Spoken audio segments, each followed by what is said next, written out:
designed to explore how artificial intelligence is reshaping the open source ecosystem and how we, as a community, can responsibly and strategically embrace the transformation. Artificial intelligence is no longer just a technological trend, it is a catalyst for collaboration, innovation, and sustainable growth. In today's session, we will explore how AI can enhance open source collaboration and productivity, responsible and ethical AI adoption in community driven ecosystems, the balance between innovation and compliance, the future of AI powered open source innovation. This discussion is especially relevant to those who aim to build compliant and future ready AI solutions while preserving the true spirit of open collaboration. Now, on behalf of Open Source Global, it is my distinct pleasure to introduce our esteemed guest for the evening. We are honored to host Mr. Sebastiano Fuccio, founder and CEO of Managing Partner, specializing in AI strategy, sovereign innovation, digital transformation, and compliance. With extensive expertise in aligning AI with regulatory frameworks and sustainable innovation models, Mr. Fuccio has been at the forefront of guiding organizations and ecosystems toward responsible AI adoption. His work focuses on empowering communities and enterprises to build compliant and future ready AI strategies, making him the perfect voice for today's conversation. Sir, we are truly grateful for your time and presence with us for today. The stage is now yours. We look forward to gaining valuable insight from your experience and vision. Over to you, sir. Thank you very much, Diva, and welcome everybody. To be honest, the honor is mine, and I'm very excited to be in front of so many fresh brain that are eager to understand and learn. I will do my best. I hope, I promise I will do my best to deliver something that could be meaningful for you. Let me start sharing the presentation. It should be this one, yes. Sure, and probably I should also present. Apologies for that. I didn't start the presentation. Any better now? So do you see, do you see the full screen? Yes, you do. Very good. So before starting, I immediately switch on the second slide because if you go to the QR, if you use the QR code to go to the website or use the link, even though it's not very clear, it's a little bit mnemonic, you can start sharing your information. I will not do the live one because I don't have the paid subscription for this tool, and I didn't know how many of you were potentially present here. So there is a limitation in the live interaction, but if you go there, will be anyway. We have the time to collect a meaningful answer, and this answer will help me also to shape the conversation while I'm proceeding. Even though it is already structured somehow, while you're going there, I move forward and I present myself quickly. Before starting, I'll try to quickly switch into the result of the survey to understand an initial overview on how the session is composed, what are the different profile I'm talking with, and what is your interest and your exposure to the artificial intelligence in your work with this open source community. Basically, I'm Sebastiano, I'm Italian, but I live in Switzerland, and I'm currently focusing on we can probably say the ethical adoption of artificial intelligence with two different initiatives. Cognitiva, that were somehow started differently with the business purpose, is now more a think tank that will I have a program to expand the influence in the next days. Hopefully the influence, I mean, I have a program to expand the voice in the next days. And Outguard, that is a technology. And it's really focused on creating a framework to implement artificial intelligence, respecting current legislation, constraint given by compliance and similar objects that are more related to how do you implement and not what are the capabilities, because capabilities are growing every day, and all of us is witnessing how this trend is moving on so fast today.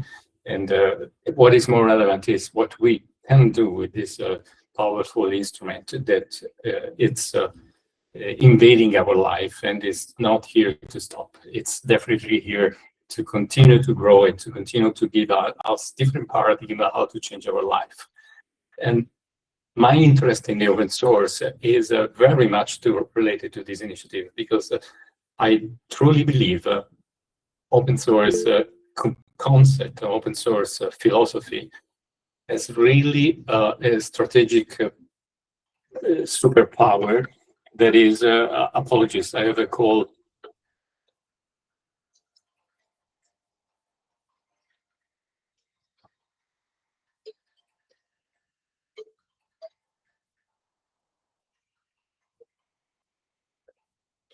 Sorry.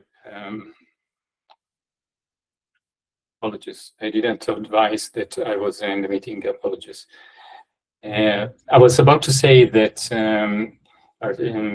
open source has an incredible superpower to drive from a philosophical point of view a meaningful change in this hype to the best model ever. Because what the community can do is really to change the paradigm, change the shift, and focus something that is more valuable for the people, more valuable for the community, and not generically speaking, who has the best model. And that's, I think, I truly believe is something that can be fed by the culture of the open source community. And this is why my interest on open source is extremely strong in this period. And there are also clear examples on artificial intelligence model implemented with the open source philosophy that are currently existing. They were born in Switzerland, and they are extremely different from all the models that we see and we use, driven by the US company, and basically focus on performance and improving capacity day by day. That model is not the best in class, but it's the most structured and built for purpose and not built for generic scope. So I truly believe that this is the way that the artificial intelligence should go. And I truly believe in the power of the open source community. But today we're not exploring this territory. We are going to explore how can we use the artificial intelligence, how we can leverage this power, and how we can benefit from the artificial intelligence without letting the artificial intelligence trend driving us and moving us towards territory and direction that we don't want to explore, because they may potentially somehow change the overall philosophy, the overall approach of the open source community. At this stage, I will try to go, give me another second, I will try to explore what is the current situation with the survey. Let's see if I see the results. If I can see the results, I don't know, honestly, if those are visible already. Oh yeah, they are visible, but not so many answers till now. So probably not very relevant for the moment going forward. I give you just a simple, very simple outcome. Again, only 5 participants, not so much, but eventually we see the results of the survey later on in the session.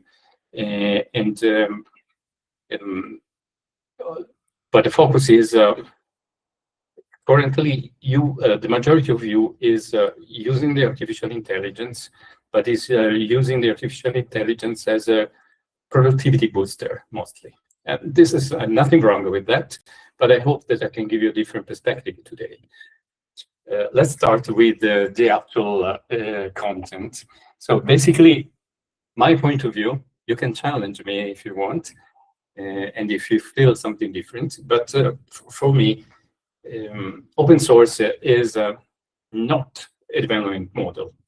It's a cultural movement. And this strong, exactly for this scope, for this meaning.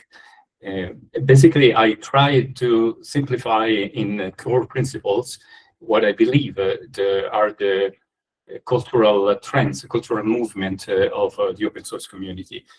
Craftsmanship, not output. So meaning you're not just delivering something that is has a scope, but you are really embracing something that is more how to say, it's more your personal craftsmanship, your personal way to express yourself, like any artisan is doing. Who built guitars, for instance, has a art in implementing that. That's more the shift of perception that I feel is not producing something, but is really building something that comes from you internally, is your way to explore yourself, to express yourself. Another incredible power is the peer review. So it's a collaboration platform. So everybody contributes to everybody growth. It's not only the code. Don't look only at code, but it's really the possibility to have people growing because of this strong collaboration. Transparency, incredible value that is very difficult today in commercial situation. Nobody say anything about how things are done. And in the open source community, the transparency is a foundation. Every decision, every single implementation is clearly described. It is clearly founded on a very good reason, on rationale, on a good intention. Traceability as a consequence of this. And the biggest one that I believe it is, and I mentioned using the peer review as example, it's a collective exercise that enables everybody to improve and be better. That's definitely the power that I see in the open source community. And again, don't look at the open source as a simple coding platform or simple coding model. It's not. It is a cultural expression of the people. Just think of one of the most powerful example that came out from the community, Linux. Linux is pretty much probably started with an exercise, but it's pretty much the most relevant operating system in the edge industry, in any industry today. And this was grown and built by an open source community, made for the purpose to have a better, usable, stronger operating system. And this came out from you. So you see what is the big power of the open source community. I believe artificial intelligence, again, is there to do something different in our life and to impact our life. But the point is artificial intelligence should not change our power and our cultural approach. And this is the trick, I believe. This is what I hope we can learn today. Okay. The artificial intelligence, again, it's, like I said, is extremely powerful, of course. And as I said many times, it's there to remain, it's there to change our life, and it will also change. I think we are just at the start, just at the beginning. The paradigm will shift many other time, and we need to understand how to leverage this without changing our culture, without changing our principle, without letting the artificial intelligence changing what the open source community is. Of course, you already have experience in the artificial intelligence usage, create code, text, and documentation. From the result of the survey, I imagine the majority of you is already operating in this sector, in this space. So it's already leveraging a cloud code or a pipe coding platform to probably kickstart a project and then move forward quickly. but it's not the only usage possible. Of course, there are many other things that you can do, like less close to coding, purely coding, like analyze the complexity of the structure that you have to build, compare alternatives, and create a simulation and create test hypotheses to validate and verify how your project could scale. The point is not what you can do. The point is who drives the game. Is the artificial intelligence driving the game, or is going to be us? This is the real point. We will arrive in there. So, but just starting with asking us the two different possible paradigms, and I would say this is valuable for everybody, and not only for the open source community, but it's valuable for each single individual that is trying to understand what the artificial intelligence can do for his own. But it's even more important for us because can definitely change our philosophy, the one that I mentioned in the very beginning, can change the philosophy of the open source community. I designed two different paths, and you will probably understand where I'm standing and what I do advocate very often. But the path is we find ourselves confronting with these new tools, and we understand that it's impossible. We can't avoid to use these tools, and we adapt to the usage of these tools to our process, to our workflow. So everything that will happen in this scenario is that we are changing our model based on what the artificial intelligence tool can offer us. The second path is different. The second path is don't adapt your workflow to the tool, but use the tool to be adapted to your workflow. That's completely different approach.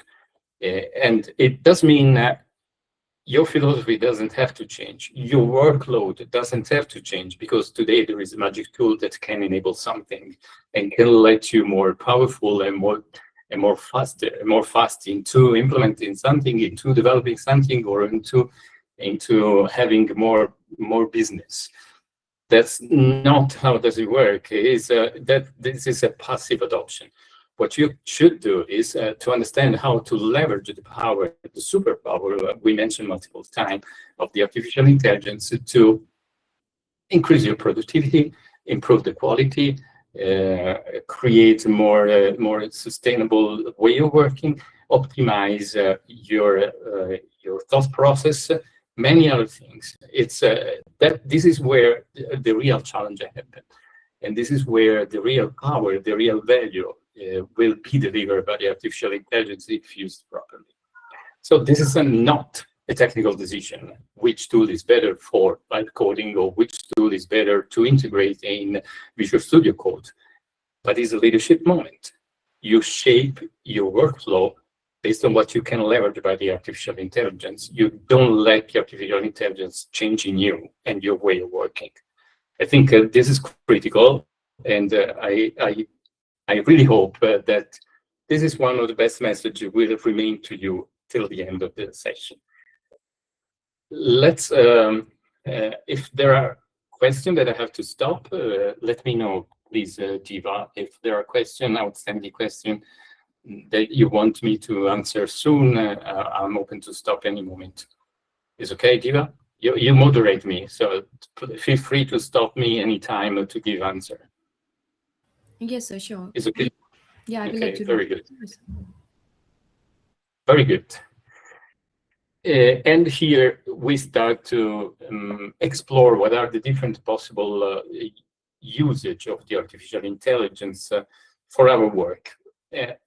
This framework is usable in any industry, but at this very moment we are framing around the work of the community, around how can improve the work of a development community. but the theory, it's applicable for every single different industry. And the three layers are the same for every single industry. I'll let you eventually do the exercise to translate from what is relevant for a development community to what is relevant for any other business. Concept is that you have three ways to use the artificial intelligence impacting your work in three different layers. Enhance your productivity is just the foundation, probably the one that you already know, probably the one that you already use. We're going deeper into this immediately after. Structural analysis is a place where you create a different step. You are starting to collaborate with the artificial intelligence, not to helping you to implement, but to helping you to be more focused on the outcome and more precise in frame your work towards the objective. This is extremely interesting, and I hope, again, this is where you can, with some hint, you can probably start to announce a little bit the usage of the artificial intelligence, adopting this second layer of collaboration with the artificial intelligence. Governance and trust is the highest value. Probably, I mean, my personal experience, for instance, while I'm implementing my technology with this very small team at the moment, because I'm pre-money, and so don't really have a funding for implementing something deeper. But with my small team, we are still at level 2. We are not yet on level 1, but it's more interesting again, because it's probably where you can really enhance the quality of the work and leverage it best for the artificial intelligence, not just speeding up your development capacity, but just creating a layer of understanding and governance that will enable you to be more structured in everything that you're doing. We will see later some example of this. First one is the easiest. First layer is the easiest. AI is a productivity accelerator, and you're probably already using it in most of these possible use cases. Code generation and code suggestion is probably not only suggestion, I would say. As I mentioned before, I see a lot of people starting with vibe coding, pre-build up and moving from there, basically, to something that is more stable, more robust, and more governed by human. But more or less, a first draft that normally can take some days, it could be produced in half an hour with a vibe coding platform. Free or paid, it doesn't really matter, but that's a very typical usage, I think. Many people are also including or using advanced IDE with artificial intelligence built in, or using something like, for instance, Visual Studio Code and using the plugin that enabled Cloud Code to operate within your code base. There are even more advanced potential options for these.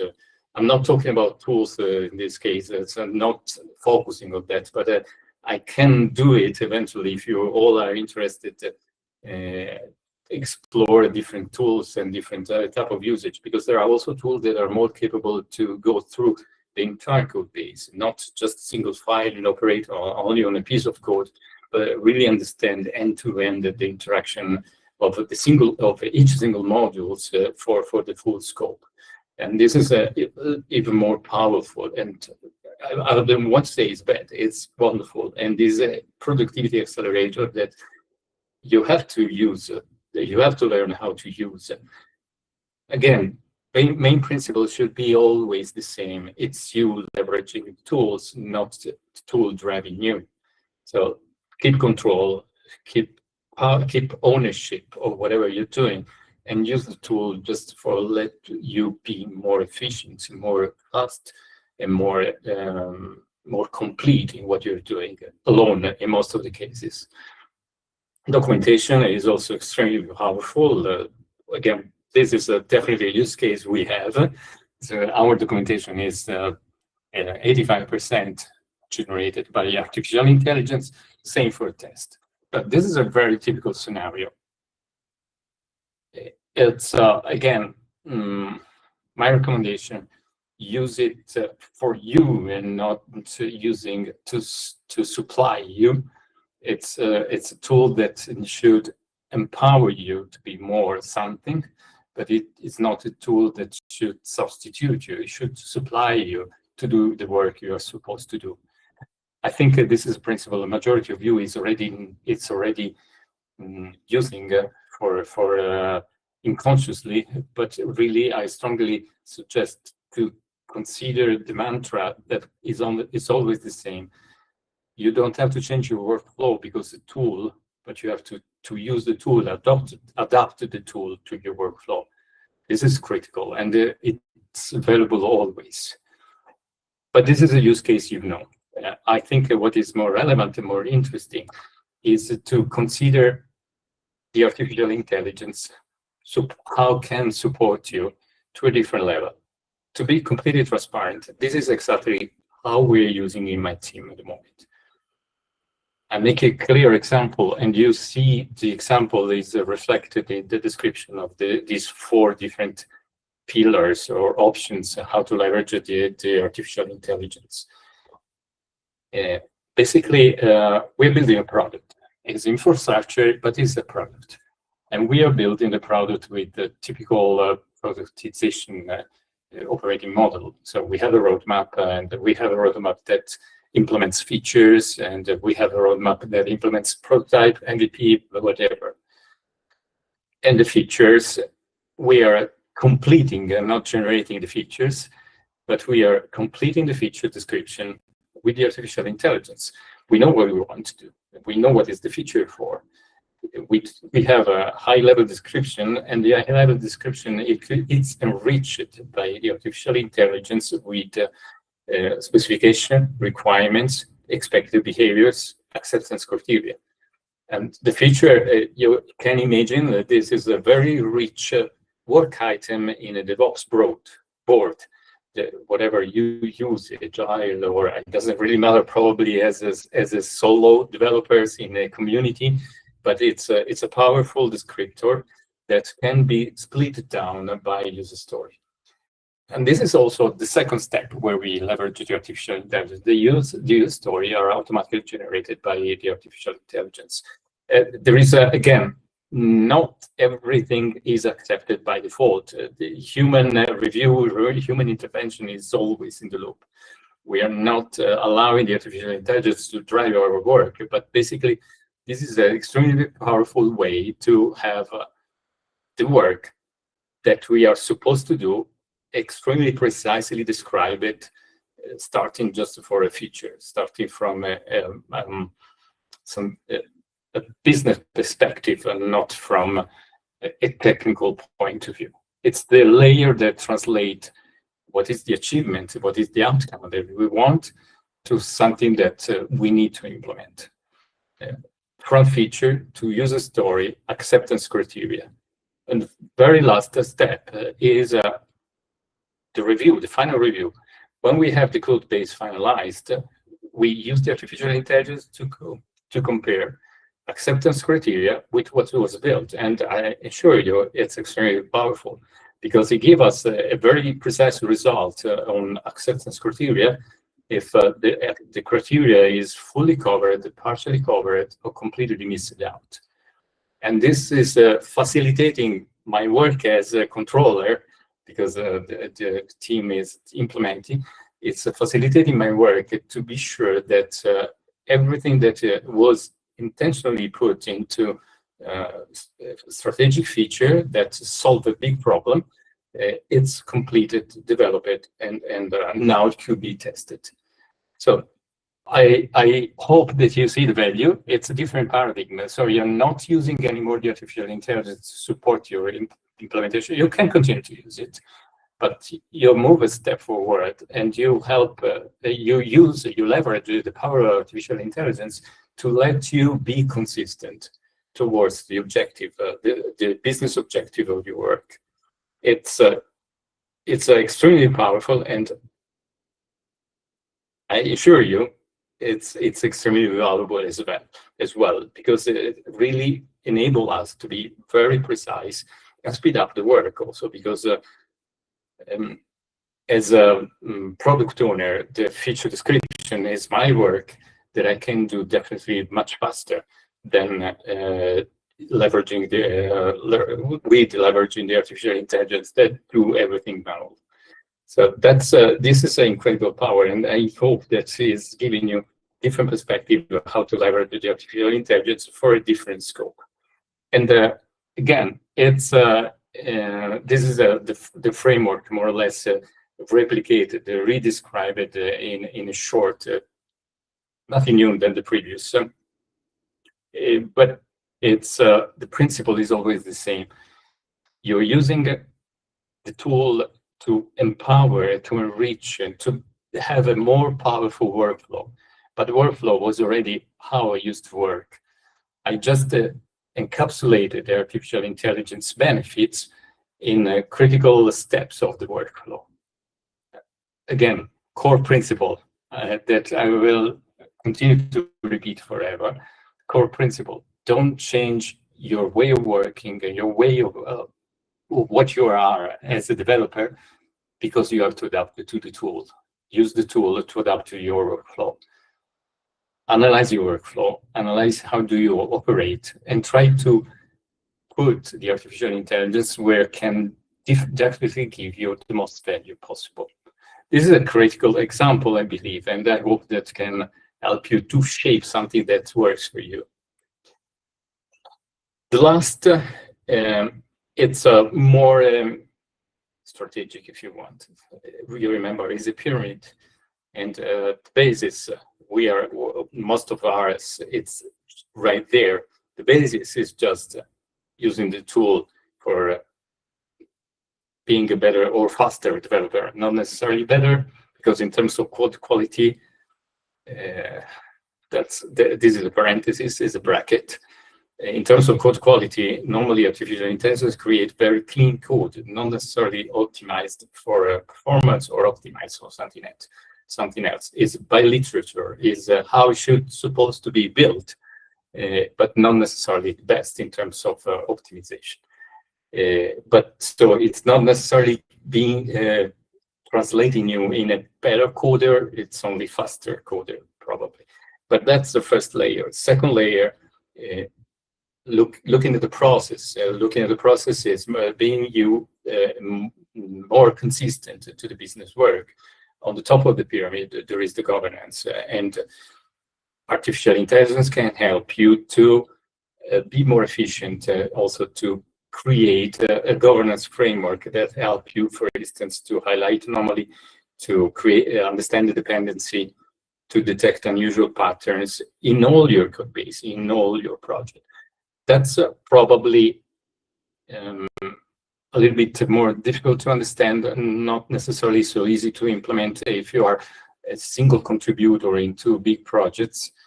But this is extremely powerful when you have end-to-end the ownership of code base, and you can put the artificial intelligence to understand what you're doing, what is happening in your code base, and understand the criticality that are or a high level, like a critical pattern, all the dependencies that you have.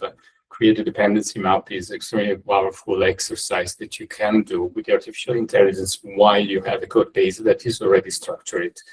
And this also somehow should be compared with the real dependencies of the different conceptual models that are coming from the architecture.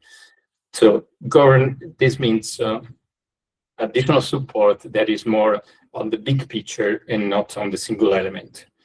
You are scaling up the pyramids. You are at the top at the moment.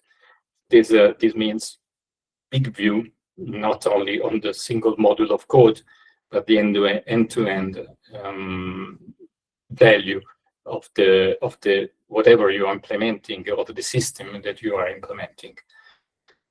I believe at the moment, what I would like you to suggest, try to think to the second step. Try to think how to move from using the artificial intelligence to code faster, to how to use the artificial intelligence to be more precise in what I'm coding, more focus on the objective, and more having a more clear understanding on what to code, because from feature to implementation is all tracked and all governed by cross-check driven by artificial intelligence. This is already extremely powerful. And now I'm talking about more philosophy. Apologies. But I really believe this is also a critical point. I like to make a stop if there are questions that someone want me to answer before I move to something that is more conceptual. Jiva? Sir, Yes. yes, sir, I have a question. Yes. Sir, what AI tools can immediately improve productivity within open source community, according to you? Yeah. This is a question related to, I imagine, developing. So if we go back to the pyramid, I imagine you're looking to here, the layer number 3, productivity. I imagine. Yes, sir. Yeah. For me, the point is always the same. You don't have to use, there is no best tool.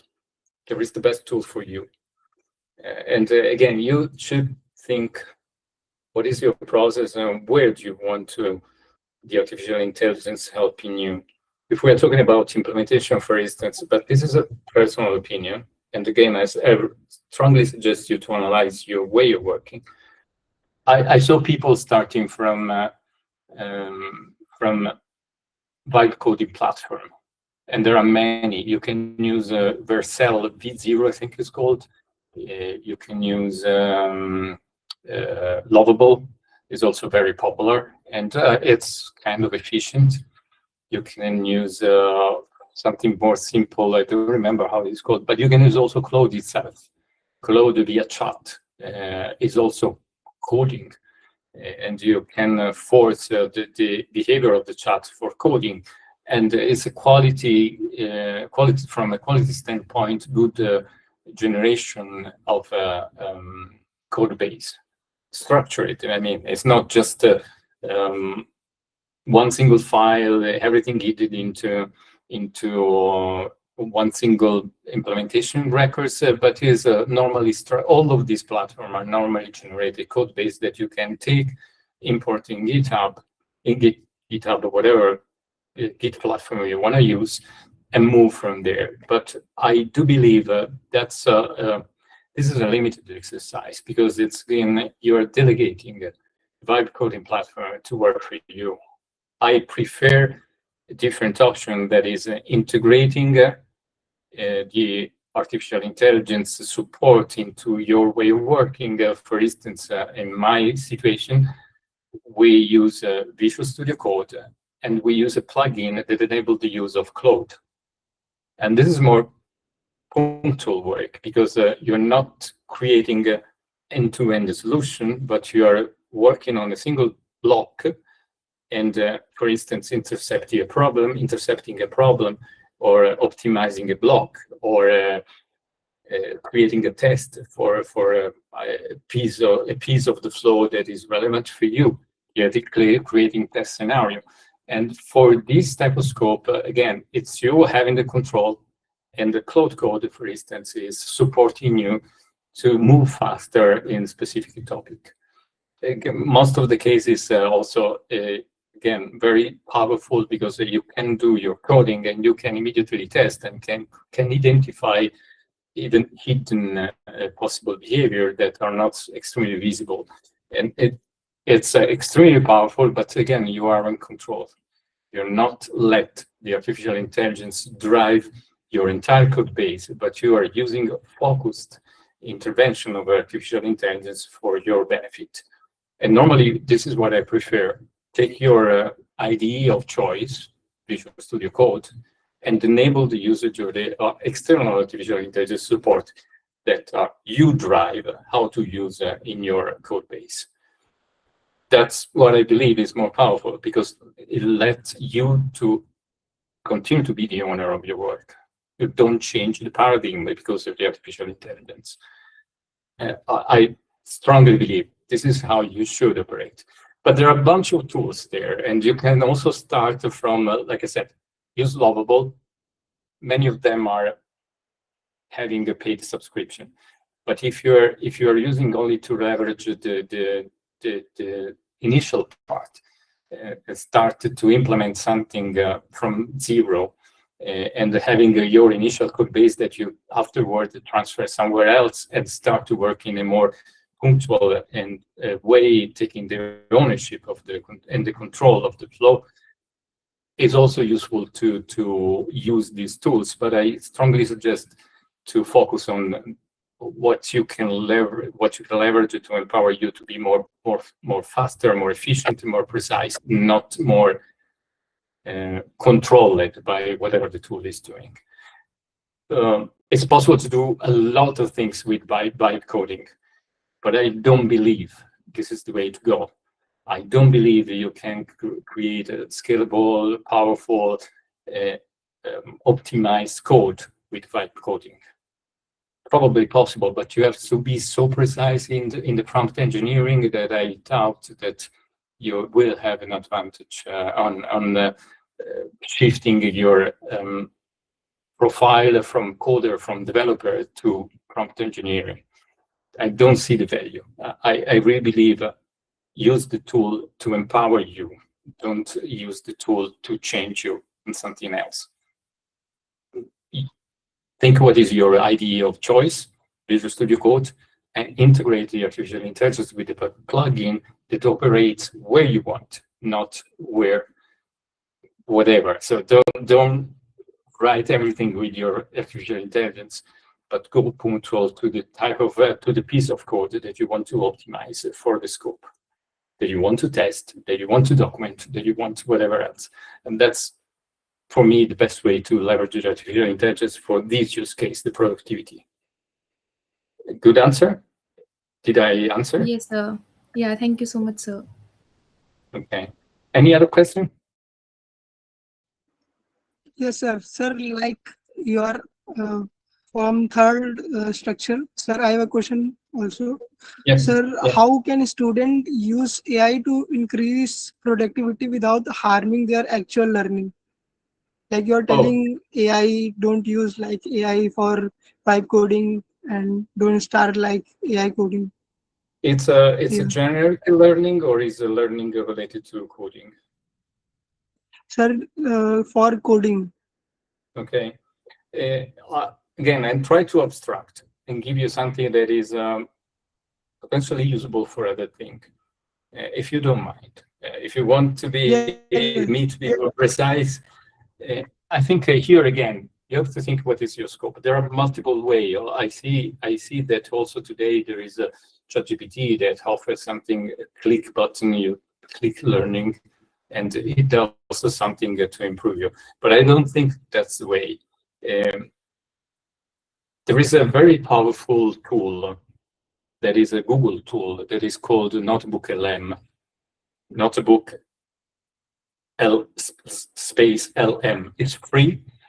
I mean, it's also linked to the Google Gemini subscription.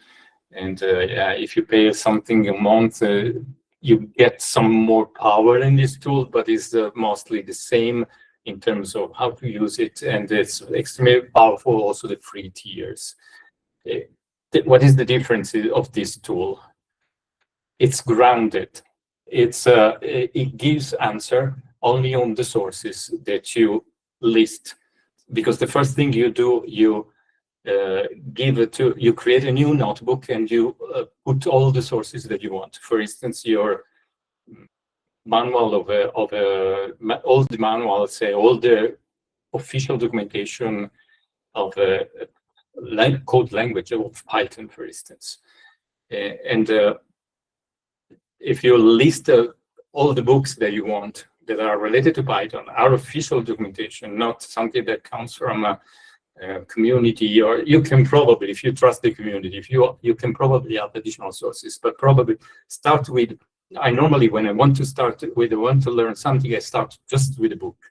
eventually extend, because you can create, in this tool, you can create a search that is related to your topic, and is focusing only on the type of sources that are related, and you can mark as official to the topic that you want to investigate. So let's think about programming languages. This tool is grounded on these sources. It means it doesn't hallucinate. It's pretty much zero hallucination. Hallucination, it's a kind of design problem. It's not something that you can avoid into the large language model, because they are designed to give you an answer always, no matter what. And they are not really reasoning. They are inferring something. So they give you an answer that is the most plausible possible compared with what they know. And if they don't know precisely what you're asking, they still give you an answer. And this is where the hallucination is coming. It could be completely wrong. But with this tool, since it answers only pointing on the source that you give it, sorry, it's one tool, there is no hallucination possible. And what you can do in this, it's already offering you different out-of-the-box tools that are made for learning, something like a visual representation of the concept. There is also the automatic generation of this mini podcast between two different voices that are talking about whatever is in the content of the book, or the number of the books that you want to list. It can create presentations, sketches, and many other things. But you can also use the chart for going step by step to your learning process. And this is normally what I do. So let's talk about the book, generically speaking. I take a book, this book is my source.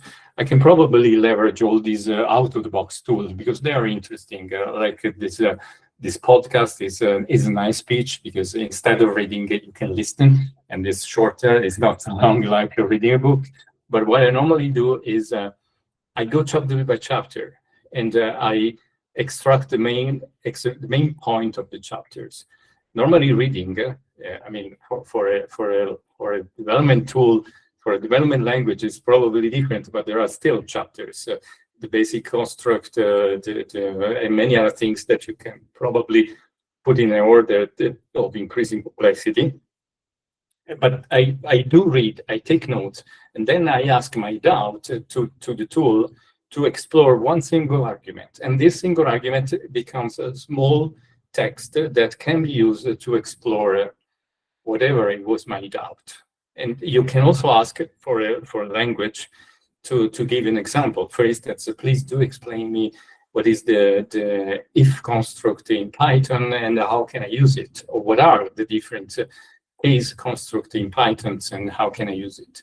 And this tool gives you a small, short description how to use it that you can package into a small guide to understand the concept, the main concept of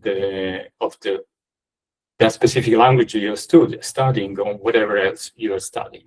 I believe this is extremely powerful tool, and of course you can extend using other additional tools to explore further.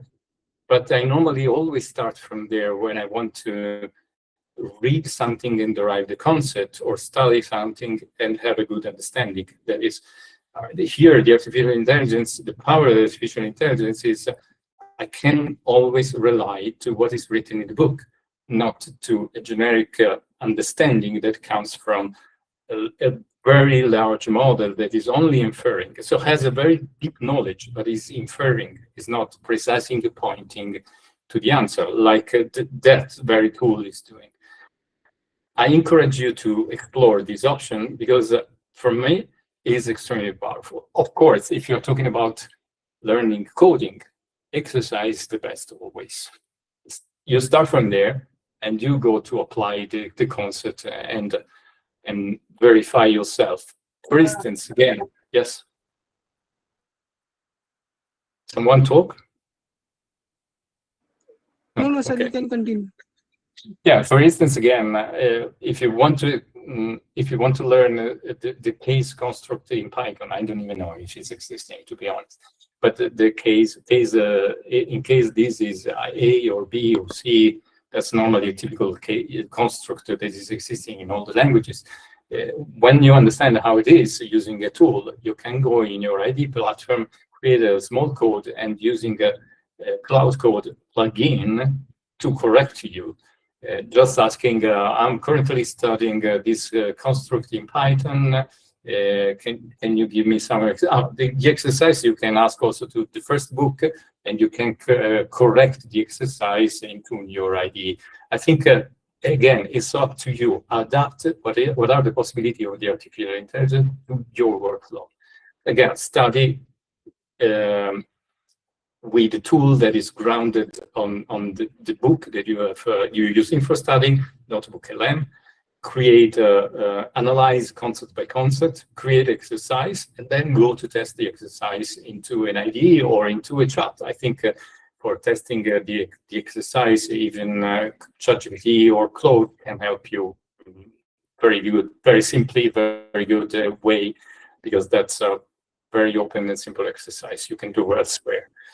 But I encourage you to create your workflow. Don't listen to me because it's coming to me, but just try to understand how to better leverage what the artificial intelligence offer you for adapting your current workflow and optimize your current workflow. That's what I suggest you. I hope that was a clear answer. Yes, sir. And I surely understand. Yeah, I got, sir. Okay. You can continue, sir. Okay. Thanks thank for you your answer. My pleasure. Okay, I'll try to hear to. I think we are close to completion, and because we don't have much time, and I'll try to be fast because here it's more conceptual, and is linked to what I said at the very beginning. Here I start to be more conceptual. Unfortunately, it's a little bit my brand. Apologies. I am very much theoretical, and but I believe it's important because it's linked to what I said at the beginning. The open source is a cultural movement. It's not a development platform. It's not a development framework. It's a cultural movement. The artificial intelligence has a hidden risk. That is this one that I mentioned here, cultural drift. If you let the artificial intelligence drive your experience, you are let the artificial intelligence lead the work. And this has an impact on you, as I mentioned many times already. As I mentioned many times, you don't have to think the artificial intelligence will supply you. Again, the shift is different, but in this case, the risk is bigger because it may impact the entire community, may change the nature of the community. It's not contribution anymore because most of the things are going to be artificial intelligence driven and created, and this shouldn't happen. If you are letting the artificial intelligence to create the code, it's not you owning your contribution to the open source community. If you let the artificial intelligence create the code, your ability with the hands to create the code, your craftsmanship is declining. It's getting poor all the time, and is a foundation value of the open source community. If you're letting the artificial intelligence also to create automatic review, to contribute in the community, the learning loop that I described probably as one of the more powerful superpower of the community, the learning loop is diminished. You're not learning anymore. The other are not learning anymore. It's all about the artificial intelligence doing things. Probably the outcome, it's probably still good. It could be probably even better, but the value is not in the outcome. The value is in the process. The value is how you are able to, with your hands, to implement code. The code is your guitar. You are a guitar crafter, craft maker. I don't know what is maker. I don't know what is the correct term. It's in Italian is guitarro. That is very nice, and it's has something ancient in the sound. and but you make guitar, and you don't have a machine doing the work, because the best guitar are coming from handmade factories, where the wood is shaped properly.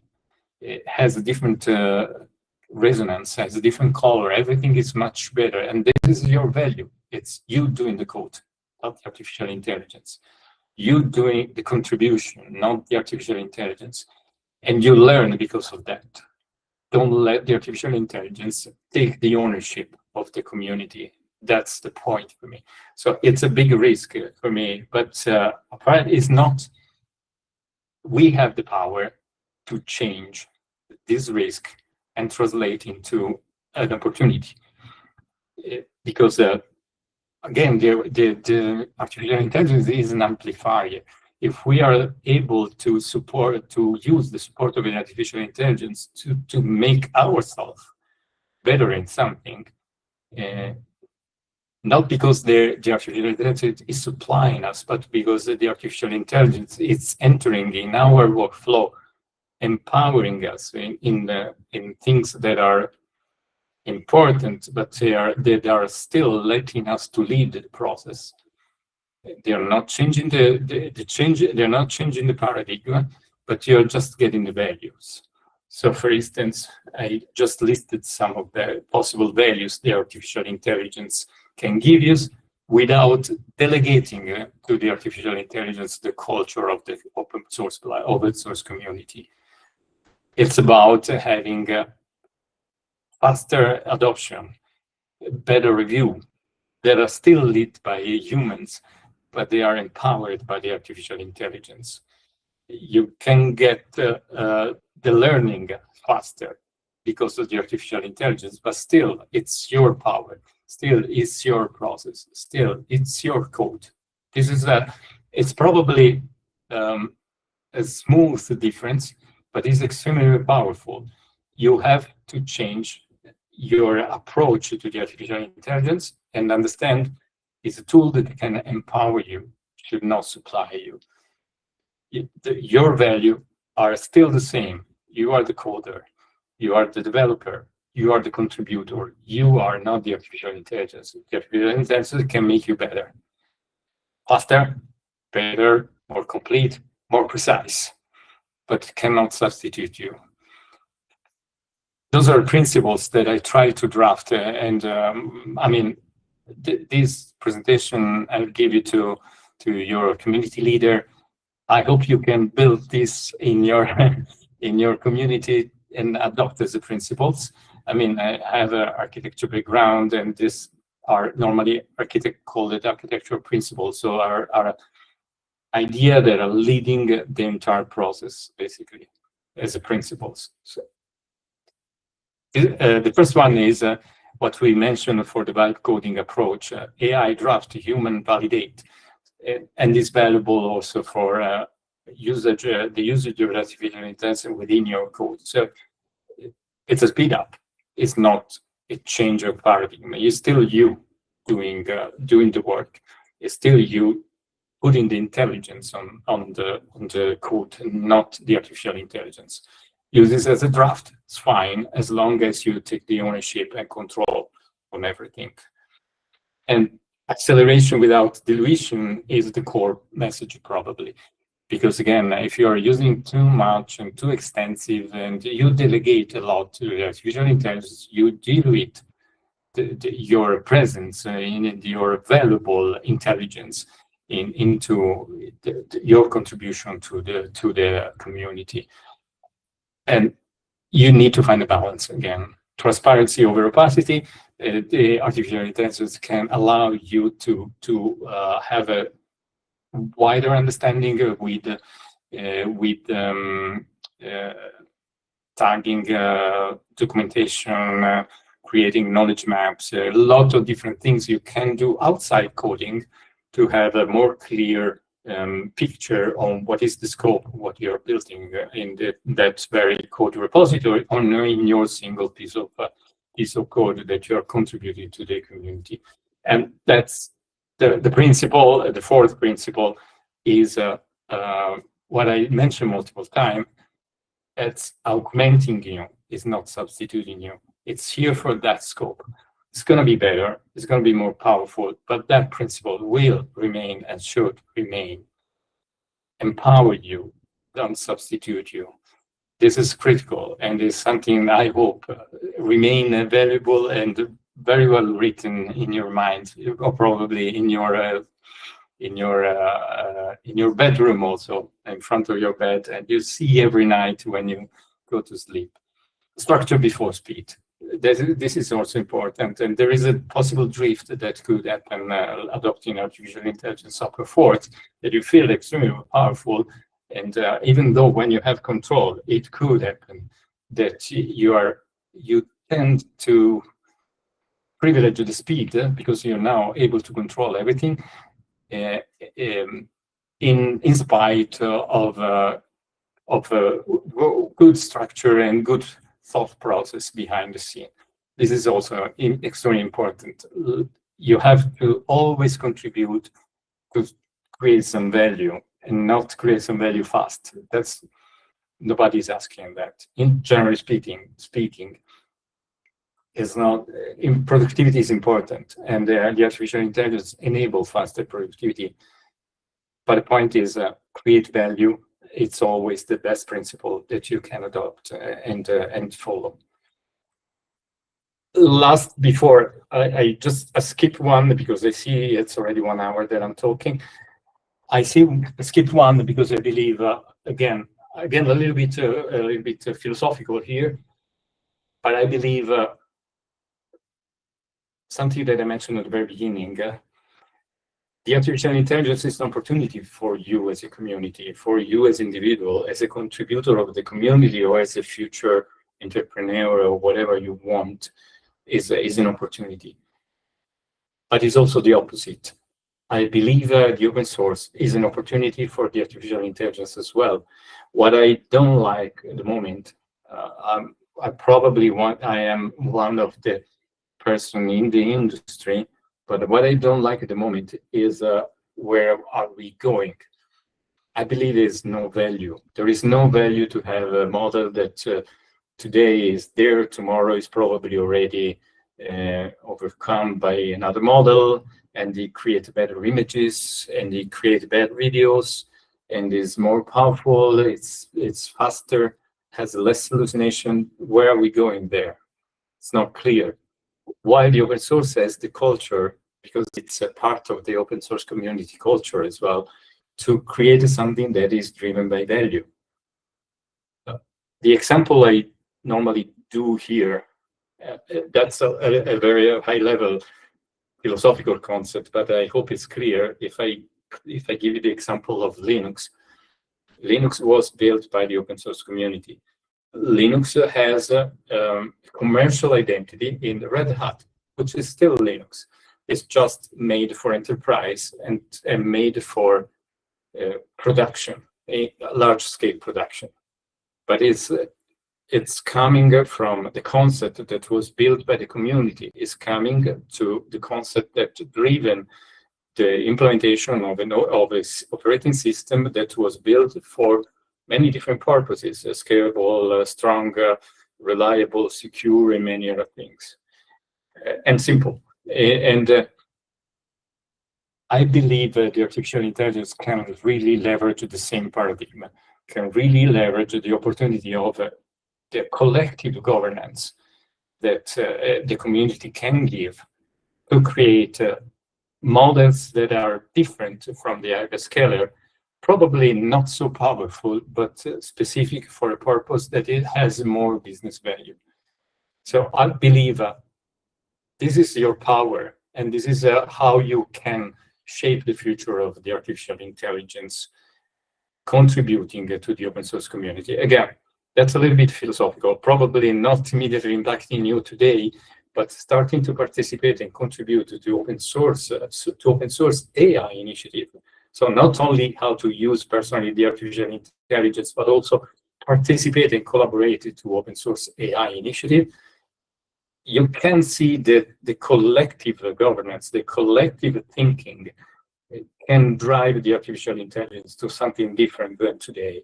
It's not about having the best image generator. It's having the best business value. And this, we're not there, but the open source community can change this paradigm because they have the power to make things purposeful and not just fun to have or something similar. So I think this is extremely important, and that's it, more or less, for today. So I'm open for the question. I think it was okay. What do you think, Diva? Is okay to close now for the speech, or Yes, sir. accept? Yeah. Sir, we can go with the questions. Thank you so much, Yeah. sir, for that insightful and thought-provoking session. I'm sure it has sparked many ideas and reflections among our audience. Yeah, I hope so. I hope On so. behalf of Open Source Global, I would like to invite my peers and fellow participants to come forward with the questions, please. Yeah, please, guys. I think you can feel free to open your mic and speak. This closing is again. Yes, please, Aryan. I have a question in as a student contributor. How can we use AI to better understand issue and discussion and documentations? But this is a simple exercise you will learn by yourself. Documentation. If you give a piece of code, you can try when you want. Again, I'm always made the example to use your own IDE, and this works also on the IDE. But let's imagine you don't have an IDE with some AI enablement, but you have a piece of code. If you give the piece of code to simple chatbot, whatever you prefer to use, for instance, Claude or ChatGPT, you can ask to create documentation, and the outcome, even with a simple structure, it's already good quality. What you can do to enhance your usage of this type of process is to create, for instance, in ChatGPT, there are projects in MyGPT. This can give your work a little bit more structure, because if, for instance, if you want your documentation have a very specific format in a project, you can describe how do you want the output. It's markdown, but has this structure. It describes the feature. It describes the single. It describes the feature in a way. It describes the function in a way. Those are the parameters. This is the description of the thing, and everything more or less in a formal way that is reflecting the formal structure of a standard documentation. You describe the context. You describe the way you're working. You describe how do you want the output. You can give samples. You can give documentation that are founding the thinking, how basically standard documentation to these projects. How are standard documentation things, something like that, and each single chart give you always the same structured output, always structured in the same way, more regular, more thought, more precise compared with just doing step by step with different charts, not related one each other. So a project helps you to have a consistent process and a consistent output alongside different charts. A similar concept with MyGPT. I don't know if you ever tried these two things in a simple chatbot, but this is a simple way that you can improve your interaction for personal productivity. For personal productivity, there are a lot of things you can do, even with free tools, not paying anything extra. And there are, of course, tools that are also automatically generated. The documentation, but normally are paid subscription, and I encourage you to understand what you can do without subscription. Try to use the projects. They are both existing in Claude and ChatGPT. And this again, it's like creating different chats that are grounded on the same behavior, because you give a system instruction and documentation. And if you give a system instruction and documentation that are creating a specific process, creating a specific output, you will have a consistent behavior across different chat if you're using everything within the same project. There is one thing that I use very often, and here I let you to invent what to do, but is creating the prompt with another chat. I let you to invent how to do it, but again, if you create a structure that is a prompt generator, like a project or using Notebook LM, the tool that I mentioned before, or whatever, there are many different ways. You start from describe the project, your problem, and create the prompt. The prompt will give you give it to the actual chat, and it's going to be also even more precise than whatever, because it's the prompt generator should create a prompt based on the standard prompt engineering technique that are given by the company that are producing the models. And they give normally role to adopt, context, and many other things. Everything is very well structured. The prompt engineering is it's a very good prompt that can completely change the behavior and the output that you receive from the artificial intelligence. But for documentation, there are tools, but I strongly suggest to create your way of leveraging the free tiers that you have, creating, for instance, project, using a chat to create a prompt, and leveraging more or less the same behavior across different activity that are having the same scope. It was a clear answer or not? Yes, sir. I got answer. Okay, sir. Thank you for your answers. We have to wrap up, I think. Okay. Over to Divya. She will wrap up. So my one last question from you is that you strongly emphasize the principle of not adapting our workflow to AI tools, but instead making AI adapt to our workflows. Very good. Yes. Yeah. Building on the core principle, what practical steps should organization or open source teams take to customize AI solution so that they support human decision making instead of replacing or restructuring established workflows? Yeah, that's very good. There is no very good question. There is no standard, I would say, but it's exactly the way you should start to think. There is no standard because the processes are different. And they are very much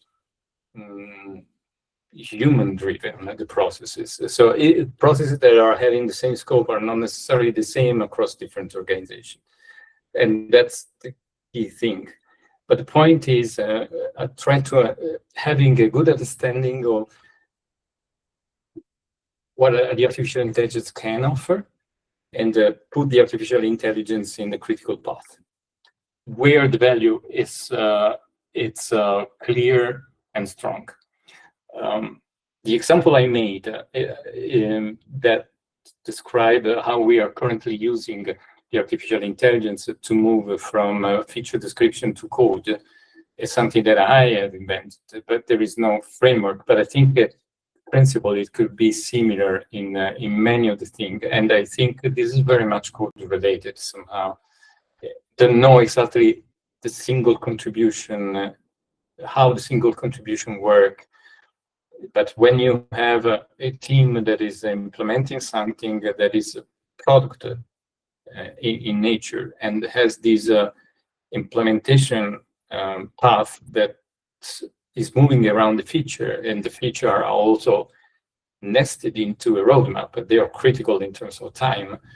The artificial intelligence workflow that I invented are making the feature better described only. They're already existing, they're already described, they're already dense in terms of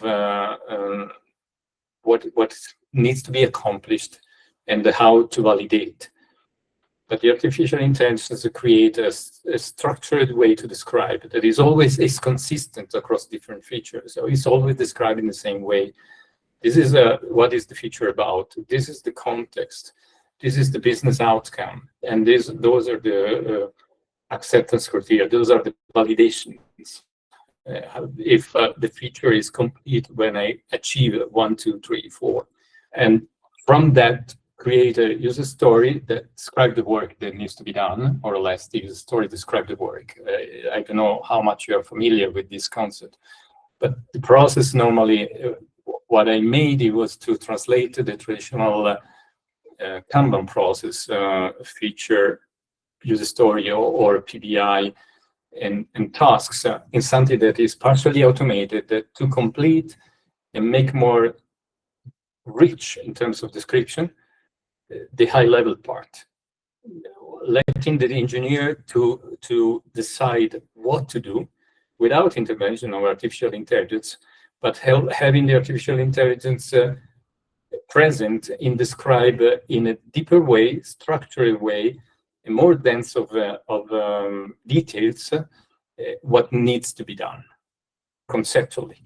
So this is a way to approach, but it's not the only way to approach. So the process should be you analyze your workflow, and you put your artificial intelligence where you get the most value without having your workflow completely changed because of that. And more or less, this is what I did.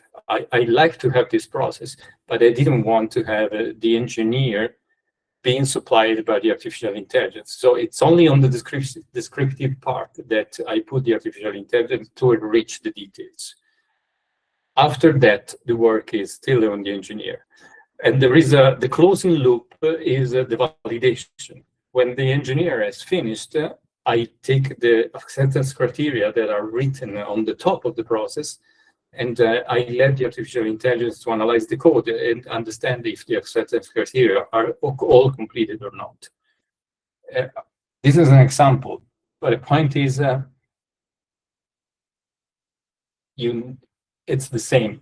Starting with your workflow and put the artificial intelligence when you get the most of the value without changing the contribution of the single individual within the process. Probably at the very beginning, you need to be helped, to be supported by someone that has a good knowledge of how the artificial intelligence can support you. But the problem is always the same. The point is always the same. Start with description on what you're doing and try to imagine where the artificial intelligence can empower you to be more efficient and more precise and whatever else. I would say that I would love also to help more further if you, I think you will have my contact probably. If you want, write me with your use case and I can help you to create a process or at least the initial idea of the process, and you can implement further based on that. Because probably you need to have a good understanding how to of different tools on different possible usage of the artificial intelligence. But the point is this one: don't start from a capability of the artificial intelligence. Start from the process and your workflow, and try to fit the contribution of artificial intelligence where there is more value, without changing the cultural approach of your workflow. Apologies, this was not perfect answer because it's not complete. I don't give tools, but it's. I think this is the point. You should not use tools because they may drive you where you don't want. You should use the power of artificial intelligence to empower you without changing your structure, without changing the intervention of the human. No, thank you, sir. That was very insightful. And thanks for your valuable responses and for engaging us with so openly. I think we should move towards the conclusion. Yeah. Okay. Conclusion is simple. Yes. As we conclude today's insightful session, on behalf of Open Source Global, I would like to extend our sincere gratitude. Our heartfelt thanks to Mr. Sebastiano Fuccio for sharing such valuable insight on responsible AI and its role in empowering the open source community. Your perspective of innovation and compliance have truly enriched our understanding. At Open Source Global, we are committed to fostering a responsible and forward thinking ecosystem built on collaboration and global impact. Today's session beautifully reflected the mission. Thank you to all our participants and community members for your active engagement and support. We look forward to many more meaningful conversations under the Open Source Global. Have a wonderful evening ahead. Thank you so much. Thank you. Thank you, everybody. Bye. Thank you, sir. Bye, Evan. Bye, Diva. Thank you very much to everybody. It was a pleasure for me and a big honor. Yes, sir. Thank you, sir. Thank you, sir.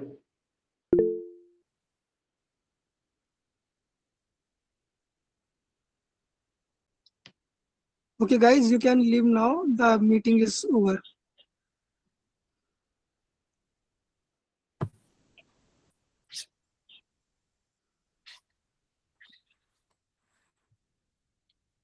Agniva, you can